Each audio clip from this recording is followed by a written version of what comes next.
решение именем Российской Федерации 8 февраля 2012 год Ленинский районный суд города Ульяновск в составе судьи Матвеевой, пресс-секретаря Алексеева, рассмотрев в открытом судебном заседании гражданское дело по иску Куренова Алексея Владимировича, Брагину Александру Александровичу, индивидуальному предпринимателю Парамоновой Ларисе Георгиевне, о защите чести, достоинства деловой репутации, взыскании компенсации морального вреда, суд решил удовлетворить исковых требований Куренова Алексея Владимировича, Брагину Александру Александровичу, индивидуальному предпринимателю Парамоновой Ларисе Георгиевне о защите чести, достоинства и деловой репутации, взыскании компенсации морального вреда отказать.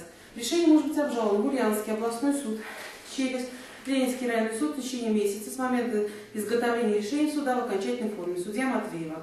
Решение в окончательной форме будет изготовлено 13 февраля 2012 года в 16 часов. С 14 февраля пойдет срок на его обжалование.